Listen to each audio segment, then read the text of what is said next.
محترم ناظرین، السلام علیکم ورحمۃ اللہ وبرکاتہ۔ آج ہم آؤ عربی سیکھیں قرآن سمجھیں اس کورس کا سبق نمبر 16 کا اے والا پارٹ سیکھنے جا رہے ہیں۔ آج کا یہ سبق ہے سورۃ الکافرون۔ اس کو ہم ڈیٹیل سے آج سمجھیں گے، اس کے لفظی معنی، اس کی تشریح، اس کا مطلب، اس کا مفہوم، اس کا بیک گراؤنڈ، پس منظر، اس سے ہمیں کیا میسج دیا گیا ہے۔ بڑی اہم صورت ہے، آئیے ڈیٹیل سے سمجھتے ہیں۔ سب سے پہلے یہاں پر یہ سورت کا جو شان نزول ہے، بیک گراؤنڈ ہے، اس کا پس منظر ہے کہ رسول اللہ صلی اللہ علیہ وسلم پر یہ سورت مکہ میں نازل ہوئی۔ جب اسلام پھیلنے لگا، لوگ اسلام کی طرف رسول اللہ صلی اللہ علیہ وسلم کی دعوت پر لبیک کہنے لگے، کفار مکہ کو بڑی پریشانی ہوئی، تشویش ہوئی، تو انہوں نے اس کو روکنے کے لیے آپ صلی اللہ علیہ وسلم کے سامنے درخواست پیش کی کہ اگر آپ سرداری چاہتے ہیں تو ہم آپ کو سرداری عطا کریں گے، اگر آپ دولت چاہتے ہیں تو ہم خوب دولت دیں گے، اگر آپ خوبصورت عورت سے شادی کرنا چاہتے ہیں تو ہم عرب کی خوبصورت ترین عورت سے آپ کی شادی کرا دیں گے۔ اس طرح کی پیشکش رسول اللہ صلی اللہ علیہ وسلم سامنے انہوں نے رکھی۔ آپ صلی اللہ علیہ وسلم فرمایا کہ واللہ اگر تم میرے ایک ہاتھ میں سورج ایک ہاتھ میں چاند بھی رکھ دو تو بھی میں اپنی دعوت سے پیچھے نہیں ہٹوں گا۔ پھر اس کے بعد انہوں نے آپ صلی اللہ علیہ وسلم سے یہاں تک کہا کہ اچھا ایسا کرتے ہیں، کمپرومائز کر لیتے ہیں کہ آپ بھی کچھ ٹائم تک ہمارے معبودوں کی پوجا کریں، ہم بھی آپ کی اللہ کی عبادت کریں گے، اس طرح سے مینیج کر لیتے ہیں تاکہ معاشرے اور سوسائٹی میں ایک ماحول برقرار رہے، تو ہم کمپرومائز کر لیتے ہیں۔ تو یہ صورت نازل ہوئی، اللہ تبارک و تعالیٰ نے اس صورت میں پھر اس کا جواب دیا، اور اس صورت کو رسول اللہ صلی اللہ علیہ وسلم فجر اور مغرب کی سنتوں میں بھی پڑھا کرتے تھے، سورۃ الکافرون، سورۃ الاخلاص۔ اسی طرح آپ صلی اللہ علیہ وسلم نے یہ بھی فرمایا کہ رات کو سوتے وقت یہ صورت پڑھ کر سو گے تو شرک سے بری قرار پاؤ گے۔ اب جب ہم اس صورت کو سمجھیں گے تو یہ میسج بھی سمجھ میں آ جائے گا۔ چنانچہ سب سے پہلے ہم لفظی معنی لے لیتے ہیں، تو قل یا ایہل، کیا پڑھیں گے؟ یا ایہل، یا کو ڈبل ہے، ایہل کافرون۔ قل کا معنی ہم پیچھے بھی سورۃ الاخلاص میں، قل اعوذ برب الفلق میں بھی، قل اعوذ برب الناس میں بھی سیکھ چکے۔ قل معنی کہہ دیجیے، پھر اس کی ڈیٹیل ہم آگے سیکھیں گے کہ قل کہاں سے بنا ہے، یہ کیا ہے، ماضی ہے، مضارع ہے، امر ہے یا کچھ اور ہے، یہ انشاءاللہ آئندہ سبق میں آ جائے گا۔ تو قل هو اللہ احد کی طرح قل یا ایھا الکافرون، قل معنی کہہ دیجیے، رسول اللہ صلی اللہ علیہ وسلم کو مخاطب کر کے کہا جا رہا ہے۔ یا ایھا، دیکھیے یا کا معنی بھی ہم سیکھ چکے ہیں، ایھا کا معنی بھی ہم تشہد میں التحیات والے سبق میں سیکھ چکے ہیں۔ یا ایھا اس کا معنی اے، یا کا معنی بھی اے، ایھا کا معنی بھی اے، اور یا ایھا ملا کر آئے تو بھی معنی اے ہوتا ہے۔ الکافرون، اب یہ کافرون آپ بھی خود پہچان لیں، یہ ہم پڑھ چکے ہیں کہ جمع بنانے کا طریقہ سبق نمبر 2 میں، کہ 60% الفاظ کی جمع کیسے بنتی ہے، کہ واحد کے آخر میں واو نون یا نون اگر ہم ایڈ کرتے ہیں تو جمع مذکر بن جاتی ہے۔ کافر کی جمع کافرون، کافرین، اے انکار کرنے والوں۔ یہاں کافر کے معنی ہے انکار کرنے والا، کفر معنی کسی چیز کا انکار کرنا، چھپانا۔ جب حق کی بات کسی تک پہنچنے کے بعد وہ سمجھنے کے بعد انکار کر دے تو گویا اس نے حق کو ماننے سے انکار کر دیا، اسے کہا جاتا ہے کافر۔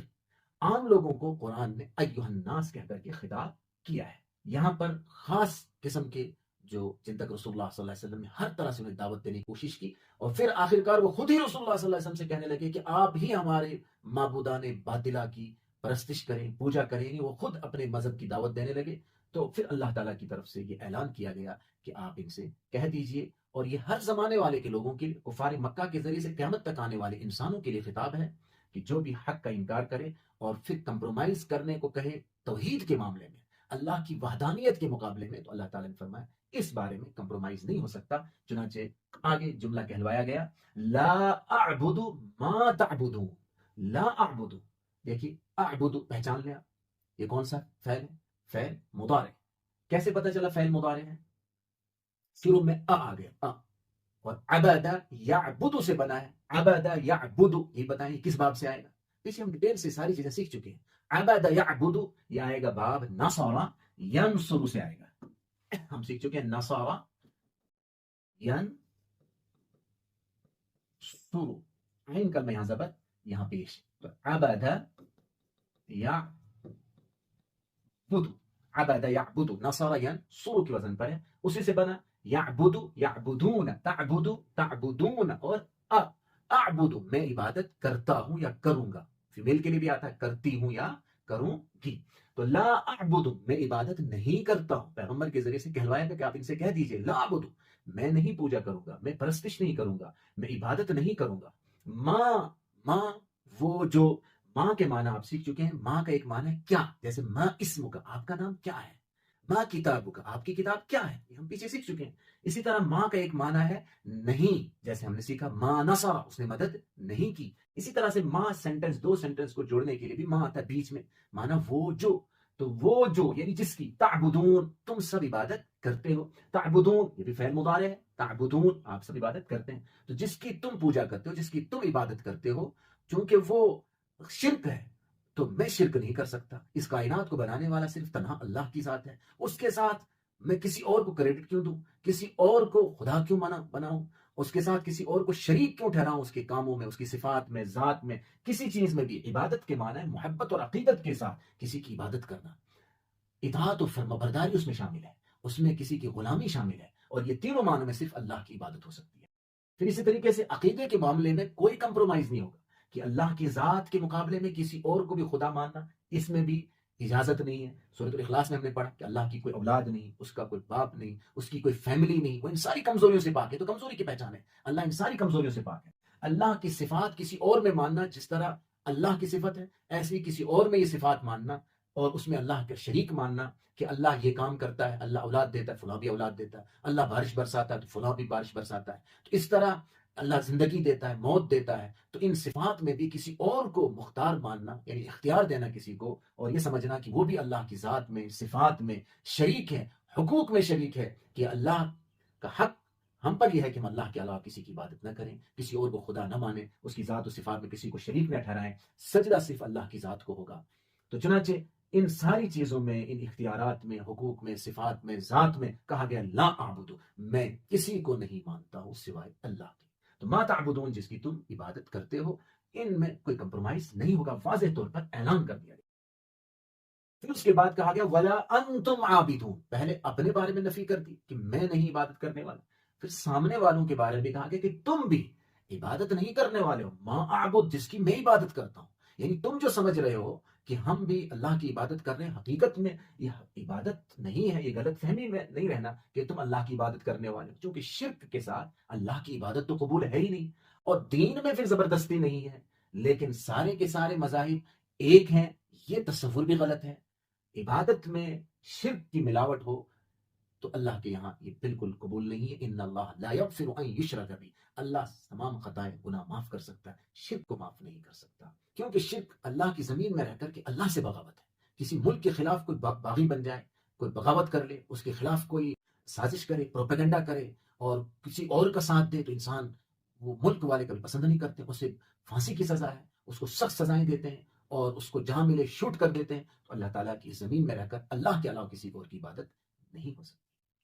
تو فرمایا ولا انتم عابدون ما اعبد، وا من اور لا مانا نہیں، انتم تم سب، عابدون جس طرح کافرون تھا جمع، اسی طرح عابد کی جمع عابدون، عابدین۔ ابھی عابد یہ اسم فاعل ہے، کام کرنے والا، یہ ہم اسی پارٹ کا 16 کا جب بی والا پارٹ آئے گا وہاں یہ سمجھائیں گے۔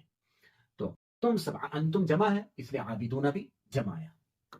اس کے بعد ہے ولا انا عابد، اب یہ مزید تاکید در تاکید ہو رہی ہے، تاکہ کسی طرح کا کوئی شک و شبہ باقی نہ رہے اس سلسلے میں، کوئی بھی نرمی کا رویہ نہ ہو شرک کے بارے میں، توحید کے معاملے میں۔ تو واضح طور پر بار بار ان کو ریپیٹ کیا جا رہا ہے ولا انا عابد، اور میں بھی عبادت کرنے والا نہیں ہوں، ما عبدتم جس کی پاسٹ میں تم نے، تمہارے باپ دادا، آبا و اجداد نے جس کی عبادت کی ہے، پوجا کی، میں اس کی عبادت کرنے والا نہیں ہوں۔ اس کا مطلب اس سے واضح کر دیا گیا کہ آبا و اجداد، باپ دادا کا دین، یہ اس بات کی دلیل نہیں ہے کہ ہمارے آبا و اجداد کسی پر تھے تو وہ صحیح مذہب ہے، وہ صحیح طریقہ ہے، یہ کسی کے صحیح ہونے کی دلیل نہیں ہے۔ تو ولا انا عابد ما عبدتم، میں بھی عبادت کرنے والا نہیں ہوں، ما عبدتم جس کی تم نے پاس میں عبادت کی ہے۔ تو عبدتم یہ فعلتم ماضی کا صیغہ ہے، اعبد تھا متکلم مضارع، تعبدون تھا مضارع حاضر کا صیغہ جمع کا، یہ فعلتم جمع مذکر حاضر لیکن پاسٹ میں ہے، تو یہ عبدہ کا ٹیبل اس میں استعمال ہوا ہے۔ تو اس میں شدت سے انکار کر دیا گیا، تمہارے معبودوں کی عبادت نہیں ہو سکتی، لا اعبدو یعنی نہ پریزنٹ میں اور نہ مستقبل۔ اب یہاں پر ولا انتم عابدون ما اعبد، یہ آیت پھر ریپیٹ ہوئی مزید شدت کے ساتھ، انہیں بتانے کے لیے کہ اس سلسلے میں کوئی کمپرومائز، کوئی مصالحت نہیں ہو سکتی۔ پھر آخر میں کہا گیا کہ اب اگر یہ لوگ مان نہیں رہے ہیں اور پھر بھی ایمان والوں کو اور پیغمبر کو ستا رہے ہیں، تکلیفیں پہنچا رہے ہیں اور انہیں اللہ کی دعوت حق سے روک رہے ہیں، مسجد حرام سے روک رہے ہیں اور مختلف طریقوں سے انہیں ٹارچر کر رہے ہیں، تو کہا ان سے کہہ دو لکم دینکم ولی دین، کہ پھر ایسا کرو کہ تم اپنے دین پر چلو، ہمیں اپنے دین پر آزادی کے ساتھ عمل کرنے دو، کیونکہ اسلام اپنے ماننے والوں کو یہ تعلیم نہیں دیتا کہ کسی کو زبردستی ٹارچر کر کے تلوار کی نوک پر یا بندوق کی نوک پر اسے اسلام کا کلمہ پڑھوایا جائے۔ اسلام اس کی اجازت نہیں دیتا۔ اسلام تو کہتا ہے لا اکراہ فی الدین، کہ دین میں زبردستی نہیں، فمن شاء فلیؤمن ومن شاء فلیکفر، جو چاہے ایمان لائے، جو چاہے کفر کرے۔ اللہ نے اجازت دے رکھی ہے کہ اب دیکھنا یہ ہے کہ اپنے اختیار کا، اپنی چوائس کا کون صحیح استعمال کرتا ہے اور کون غلط استعمال کرتا ہے اپنی صلاحیتوں کا، اس کے بارے میں ضرور اللہ کے یہاں پوچھو گی۔ تو کہا ان سے کہہ دو لکم، لکم پڑھا آپ لوگوں نے، لہو اس کے لیے، لکم آپ سب کے لیے، ٹیبل پیڈ پڑھ چکے ہیں، دینکم دینہو اس کا دین، دینکم آپ سب کا دین، تو تم اپنے دین پر رہو۔ پھر ولی دین، ولی لی میرے لیے، جوڑنے کے لیے یہاں پر زبر آیا، اور یہ دین اصل میں تھا دینی تھا، دینی میرا دین، لیکن قرآن کا رسم الخط ہے اس میں یہ یا لکھی نہیں گئی ہے، لیکن نون کے نیچے زیر باقی ہے، تو اصل میں دینی رکیں گے، ولی دین، تو میرے لیے میرا دین، یعنی پھر مجھے اور میرے ماننے والوں کو آرام سے، اطمینان کے ساتھ، امن کے ساتھ اپنے مذہب پر چلنے دیں، آپ بھی آرام سے جیو، ہمیں بھی آرام سے جینے دو۔ لیکن اس کا یہ مطلب ہرگز نہیں ہے کہ اس میں بتایا گیا کہ دنیا کے سارے مذاہب بالکل برحق ہیں، کیونکہ رسول اللہ صلی اللہ علیہ وسلم پر یہ آیات نازل ہونے کے بعد پھر آپ صلی اللہ علیہ وسلم دعوت سے ہٹے نہیں، بلکہ آپ صلی اللہ علیہ وسلم نے دعوت کا کام جاری رکھا۔ اس میں یہ کہا گیا کہ کوئی کمپرومائز نہیں ہو سکتا توحید کے معاملے میں، اور اللہ کے ساتھ ذات میں، صفات میں، حقوق میں، اختیارات میں کوئی کمپرومائز نہیں ہو سکتا۔ اگر یہ لوگ مانتے نہیں ہیں، جیسے کہ دوسری جگہ فرمایا گیا وَإِن كَذَّبُوكَ فَقُل لِّي عَمَلِي وَلَكُمْ عَمَلُكُمْ أَنتُمْ بَرِيئُونَ مِمَّا أَعْمَلُ وَأَنَا بَرِيءٌ مِّمَّا تَعْمَلُونَ، کہ اگر یہ آپ کو پھر جھٹلاتے رہتے ہیں، آپ کی نہیں مانیں گے، تو پھر ایسا کریں، ان سے کہہ دو کہ لو پھر تم اپنے طریقے پر چلو، مجھے اپنے طریقے پر چلنے دیں۔ لیکن اب ہماری ذمہ داری ہے، جس طریقے سے یہ پیغام رسول اللہ صلی اللہ علیہ وسلم نے صحابہ تک، صحابہ نے تابعین تک، پھر انہیں تبع تابعین تک، اور پھر یہ سلسلہ ہم تک یہ پہنچا، یہ قرآن کی صورت میں، رسول اللہ صلی اللہ علیہ وسلم کی حدیث مبارکہ کی صورت میں ہم تک پہنچا، ہمیں بھی چاہیے کہ ہم اس میسیج کو دل و جان سے قبول کریں اور پھر اپنی آئندہ نسلوں تک اسے منتقل کریں، تاکہ ہماری نسلیں بھی اس دین اور ایمان پر برقرار رہیں، اور پھر پرامن طریقے سے، بڑی محبت میں، خیر خواہی کے انداز میں، پیسفل طریقے سے اس پیغام کو ساری انسانیت تک بھی پہنچانے کی بھرپور کوشش کریں، جہاں تک ہو سکے۔ اللہ تعالیٰ ہمیں بھی، جو اللہ نے ہمیں ہدایت سے نوازا ہے، اس ایمان سے نوازا ہے، اللہ اس پر قائم و دائم رکھے، ہمیں بھی، ہماری نسلوں کو بھی، پوری امت کو، پوری انسانیت کو اللہ ہدایت کی دولت سے مالا مال فرمائے، اور اللہ ہمیں اسی پر موت بھی عطا کرے، اور پھر آخرت میں رسول اللہ صلی اللہ علیہ وسلم کی شفاعت کا حقدار بنائے، اور اللہ اپنا دیدار نصیب فرمائے، اور ہمیشہ ہمیشہ کی کامیابی سے ہم سب کو ہمکنار فرمائے، آمین۔ السلام علیکم ورحمۃ اللہ۔